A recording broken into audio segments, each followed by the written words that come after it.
এমন অনেক জিনিস আছে যা আমরা প্রত্যেক দিন বাড়িতে ব্যবহার করি। তার মধ্যে যেমন একটা হলো কর্পূর। কর্পূর আমরা বলতে গেলে সকলেই ব্যবহার করি।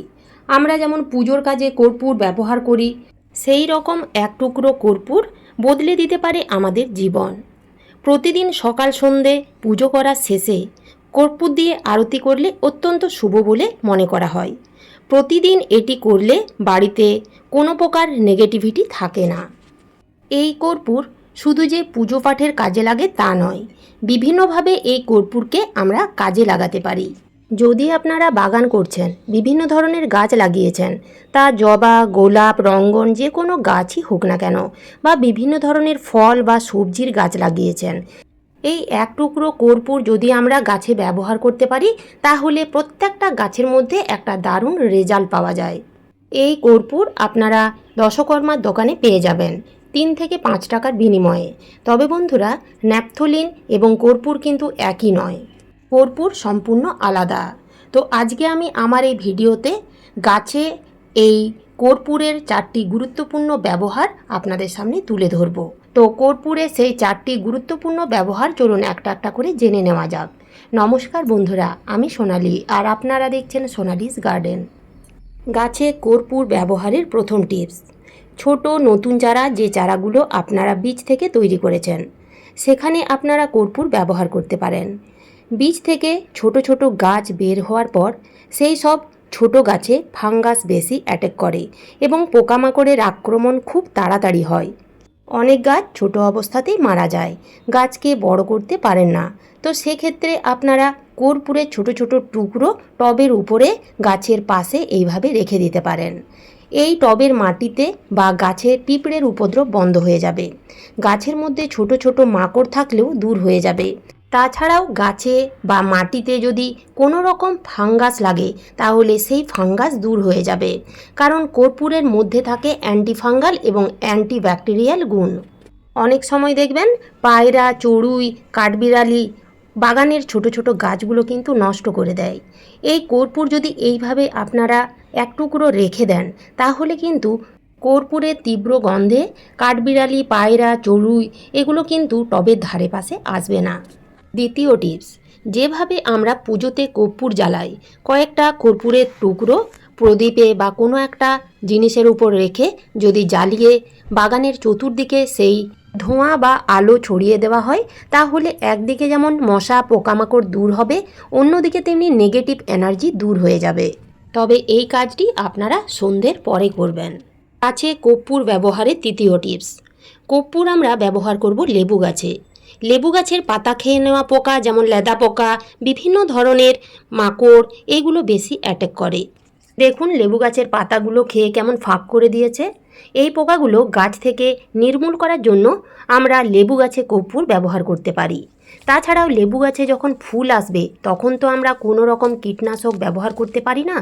গাছে ফুল এলে পিঁপড়ে, বিভিন্ন ধরনের পোকামাকড়ের উপদ্রব বেড়েই যায়, যার ফলে লেবু গাছে বেশিরভাগ ফুল ঝরে যায়। যদি আমরা লেবু গাছে ফুল আসার আগের থেকেই লেবু গাছে কর্পূর ব্যবহার করি তাহলে কি হবে জানেন? লেবু গাছের গ্রোথ সুন্দর থাকবে, অনেক বেশি ফুলও পাওয়া যাবে এবং পোকামাকড়ের উপদ্রবের হাত থেকেও রক্ষা পাবে। তো আপনারা এই কর্পূর লেবু গাছে কিভাবে ব্যবহার করবেন দেখে নিন। লেবু গাছে কর্পূর ব্যবহার করার জন্য আপনাদের এই রকম একটা কাপড় নিতে হবে এবং তাতে কয়েকটা টুকরো কর্পূর ভালো করে এইভাবে বেঁধে দিতে হবে এবং এই কাপড়ের মধ্যে বেঁধে থাকা কর্পূর আপনারা যে কোনো একটা লেবু গাছের ডালে জাস্ট এইভাবে বেঁধে দিন। কর্পূরের তীব্র গন্ধে লেবু গাছের মধ্যে কোনো রকম পোকামাকড় বা পিঁপড়ের উপদ্রব হবে না। এই কর্পূর আপনারা যে শুধু লেবু গাছেই ব্যবহার করতে পারবেন তা নয়, আপনারা যে কোনো সকল প্রকার গাছেই কিন্তু ব্যবহার করতে পারবেন, তা ফুল, ফল, সবজি যে কোনো গাছই হোক না কেন। এই কর্পূর আপনারা এইভাবেও ব্যবহার করতে পারেন। বন্ধুরা, আমাদের প্রত্যেকের বাড়িতেই নুনদানি থেকেই থাকে। অনেক দিন ব্যবহার করার পর সেগুলো ফেলে দিই, তো সেগুলো কিন্তু ফেলে দেবেন না। এই রকম নুনদানির মধ্যে কয়েক টুকরো কর্পূর রেখে এইভাবে গাছের মাটির উপরে রেখে দেবেন। দেখবেন পোকামাকড়, পিঁপড়ে কোনোটাই আসবে না। আপনাদের কাছে যদি নুনদানি না থাকে তাহলে আপনারা যে কোনো কৌটোর মধ্যেও কয়েকটা কর্পূর রেখে ঢাকা দিয়ে টবের মধ্যে রেখে দিন। তবে কৌটোর ঢাকায় অবশ্যই কয়েকটা ফুটো করে নেবেন। এই কর্পূরের দাম খুব একটা বেশি নয়। একটা কর্পূরের টুকরো মোটামুটি 4 থেকে 5 দিন চলে যাবে। এইভাবে যদি আমরা লেবু গাছে বা যে কোনো ফুল ফল সবজি গাছে কর্পূর ব্যবহার করি, তাহলে পিঁপড়ে পোকামাকড়ের উপদ্রব থেকে গাছগুলোকে রেহাই দিতে পারবো।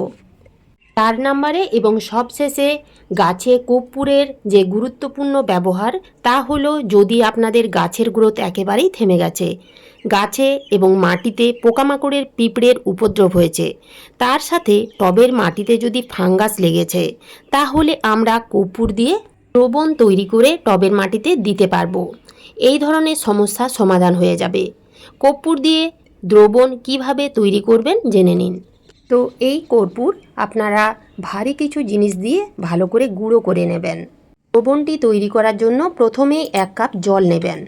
তাতে 1 চা চামচ ব্যবহার না করা চায়ের পাতা দিয়ে দেবেন। চা পাতার মধ্যে থাকে নাইট্রোজেন, পটাশিয়াম, ফসফরাস, এছাড়াও থাকে ট্যানিক অ্যাসিড। যেহেতু নাইট্রোজেনের মাত্রা বেশি থাকে, তাই গাছকে বাড়তে বা বেড়ে উঠতে সাহায্য করে, গাছের পাতার সংখ্যা বৃদ্ধি করে এবং গাছকে ঝোপালো করে তোলে ও গাছের পাতা সবুজ রাখতেও সাহায্য করে। তার সাথে নিতে হবে 1 চা চামচ কর্পূরের গুঁড়ো।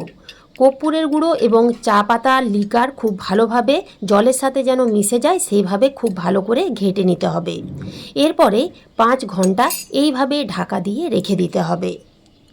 5 ঘন্টা পরেই দেখবেন জলের কালার চেঞ্জ হয়ে যাবে।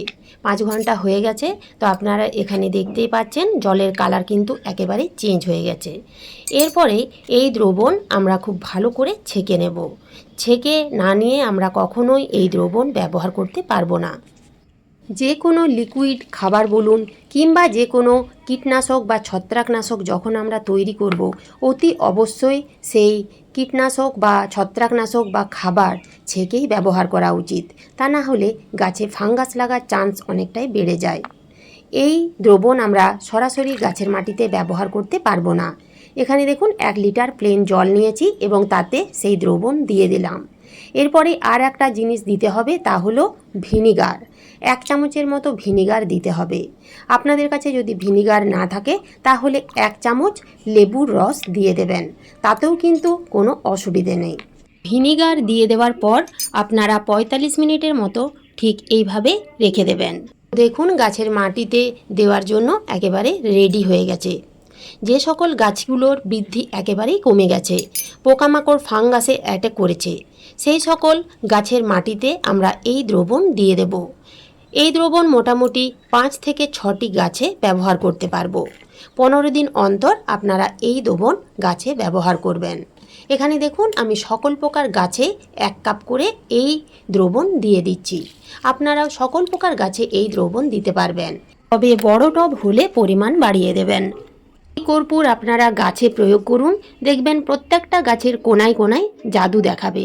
তো এই ছিল আজকের আমার এই ভিডিওটি ভালো লাগলে একটা লাইক অবশ্যই দেবেন, কমেন্ট করতে ভুলবেন না। নতুন বন্ধুরা আমার চ্যানেলটিকে সাবস্ক্রাইব করে পাশে থাকার অনুরোধ রইল। আপনারা সবাই ভালো থাকবেন, সুস্থ থাকবেন। ধন্যবাদ।